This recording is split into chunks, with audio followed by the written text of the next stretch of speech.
आपण बघणार आहोत 4 टक्स ब्लाऊज कटिंग. तर पूर्ण उंची घेतलेली आहे बघा 14 इंच. तर आपल्याला तयार घ्यायची 13 इंच, 1 इंच जास्त ठेवली आहे.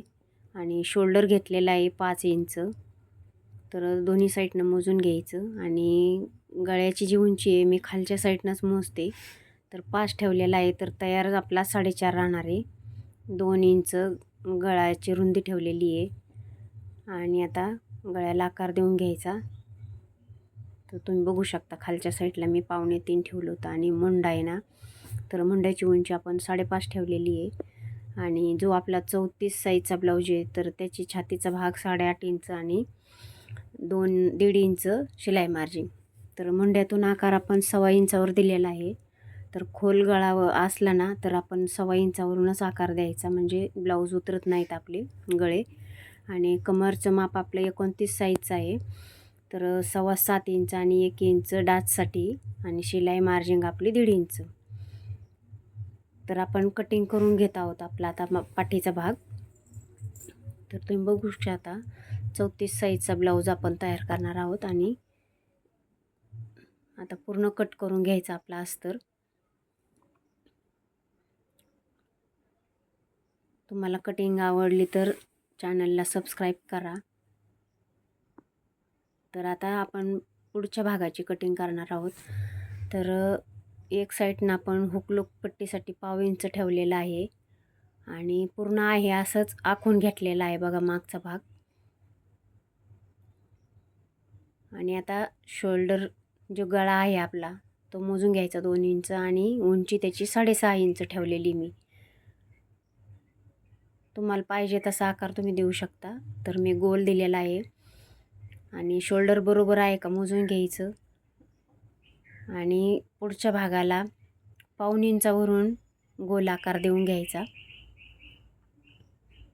आणि आता आपण जो डास मारणार आहे आपलं मुंड्या साईडला तर ते पुढच्या 1/2 इंच ठेवलेलं आहे. आणि खालच्या साईडला बी 1/2 इंचच जास्त. आणि बघू शकता तुम्ही खालच्या साईडला क्रॉसपट्टीसाठी 1 इंच जास्त वाढून घेतलेलं आहे, कारण कपडा जातो म्हणून. आणि ह्याची रुंदी 4 इंच ठेवलेली आहे. क्रॉसपट्टीची उंची 3.5 आणि मागच्या साईडला 3 अशी ठेवलेली आहे. असा आकार देऊन घ्यायचा.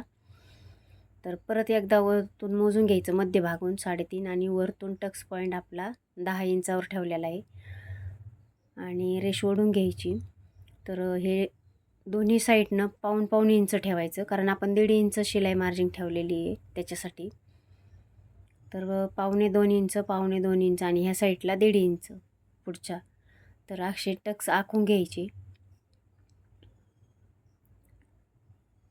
आणि खालच्या साईडला 1.25 इंचावरून असा क्रॉस टक्स मारायचा. आणि कटिंग करून घ्यायची. तुमच्या लक्षात आली का ते पण कमेंट करून सांगा, कारण आपण पाठीमागच्या भागाला 1 इंच डाससाठी जी घेतलेलं आहे तर ते पण याच्यामध्ये धरून घेतलेलं आहे आपण. आणि त्याच्यामुळं आपण खालच्या साईडला 1/2 इंचच वाढवलेलं आहे टक्ससाठी. तर जो मधला टक्स आहे आपला तो आपला 1.5 इंचाचा येणार आहे दोन्ही साईडनं 1/2 इंचाचा. तर असे क्रॉसपट्टी कट करून घ्यायची.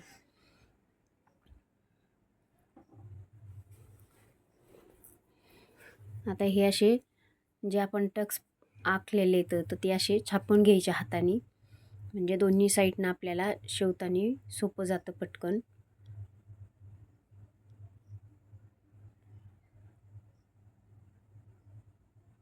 तर खूप छान बसतेत हे ब्लाऊज, नक्की शिवून बघा.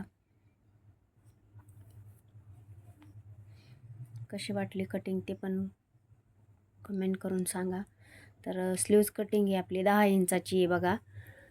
तर वरती शोल्डरपासून 1.5 इंचावरून आकार दिलेला आहे. आणि मुंड्याच्या बाजूला आपला 3 इंचावरून आकार दिलेला आहे खोल.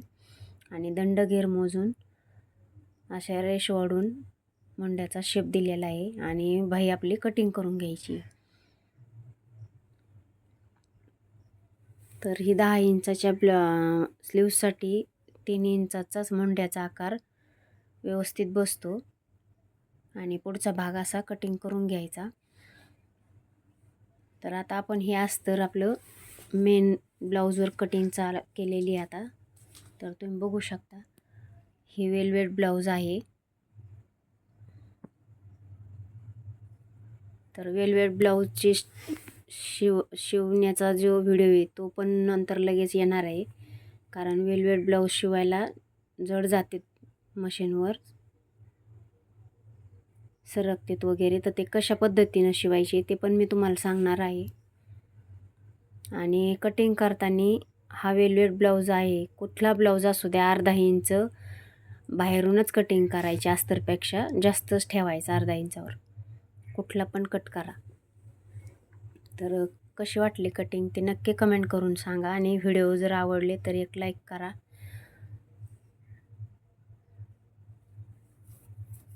तर असंच पुढच्या नवीन नवीन व्हिडिओ बघत राहा.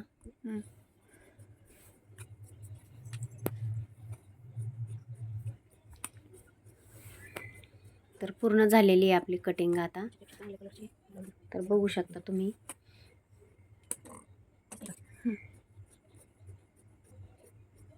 आणि शिवताना व्हिडिओ येणार आहे तो पण नक्की बघा. याला मी डायरेक्ट शिवणार आहे.